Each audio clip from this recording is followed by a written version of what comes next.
میں پہلی بار Pacific north west کے جنگلات میں گیا تھا۔ یہ وہ علاقے تھے جہاں صدیوں سے مختلف مقامی قبائل رہتے آئے تھے، خاص طور پر سیلش کے لوگ۔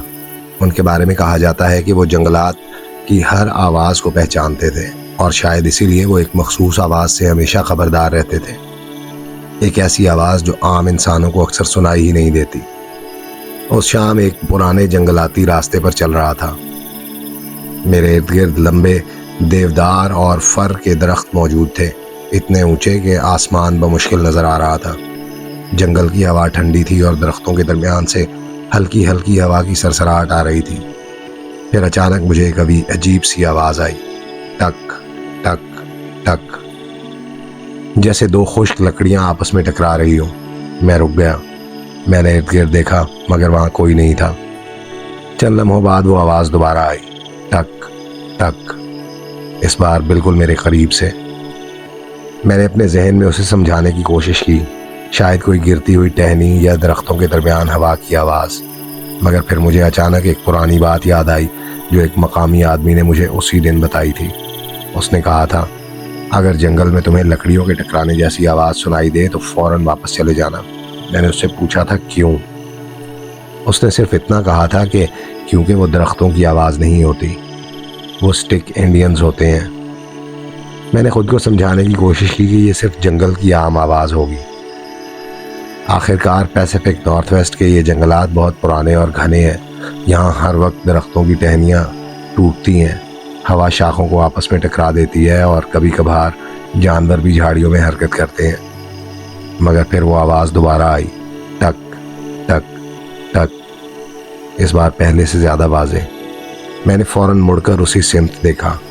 درختوں کے درمیان اندھیرا بڑھ چکا تھا اور گھنے درختوں کی وجہ سے شام جلدی رات میں بدل رہی تھی۔ مجھے کچھ نظر نہیں آیا، مگر آواز رک نہیں رہی تھی۔ اب ایسا لگ رہا تھا جیسے وہ آواز آہستہ آہستہ میرے ارد گرد گھوم رہی ہو، پہلے دائیں طرف سے، پھر بائیں طرف سے، پھر کہیں پیچھے سے۔ میرے دل کی دھڑکن تیز ہونے لگی۔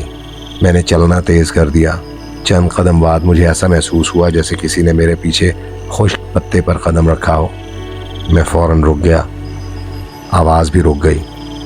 چند لمحوں تک جنگل خاموش رہا، مکمل خاموش۔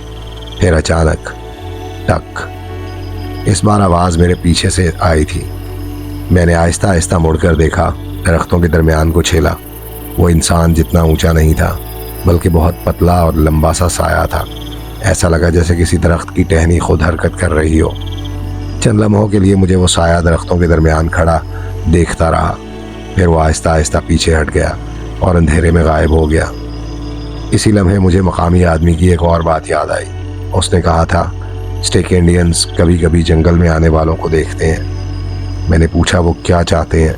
اس نے کہا تھا، وہ چاہتے ہیں کہ تم جنگل میں زیادہ دیر نہ رکو۔ اب جنگل کی خاموشی پہلے سے زیادہ بھاری لگ رہی تھی۔ میں نے فیصلہ کیا کہ مجھے فوراً واپس جانا چاہیے۔ میں تیزی سے اسی پگڈنڈی پر چلنے لگا جس پر میں آیا تھا، مگر جیسے جیسے اندھیرا بڑھ رہا تھا، درختوں کے سائے اور لمبے ہوتے جا رہے تھے۔ چند قدم چلنے کے بعد مجھے دوبارہ وہ آواز سنائی دی، ٹک ٹک ٹک، اس بار ایک نہیں، دو مختلف جگہوں سے۔ میں رک گیا۔ میری نظر فوراً درختوں کے درمیان دو مختلف سمتوں میں گئی، اور تب مجھے پہلی بار احساس ہوا کہ وہ صرف ایک نہیں تھا۔ درختوں کے درمیان دو لمبے پتلے سائے کھڑے تھے۔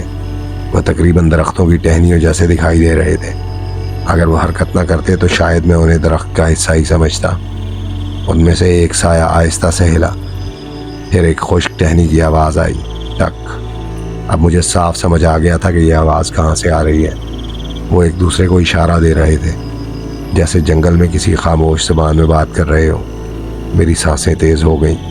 میں نے ایک لمحہ بھی ضائع کیے بغیر مڑ کر تیزی سے چلنا شروع کر دیا۔ چند قدم بعد میں تقریباً دوڑنے لگا۔ میرے پیچھے سے پھر وہی آواز آئی، ٹک ٹک، مگر اس بار وہ میرے قریب نہیں آ رہے تھے۔ ایسا لگ رہا تھا جیسے وہ صرف مجھے جاتے ہوئے دیکھ رہے ہوں۔ کافی دیر بعد مجھے دور ایک ہلکی سی روشنی نظر آئی۔ وہ جنگل کے کنارے کی روشنی تھی۔ میں تیزی سے اس طرف بڑھا اور چند منٹ بعد آخرکار درختوں سے باہر نکل آیا۔ میں نے پیچھے مڑ کر آخری بار جنگل کو دیکھا۔ وہ پھر سے بالکل خاموش کھڑا تھا۔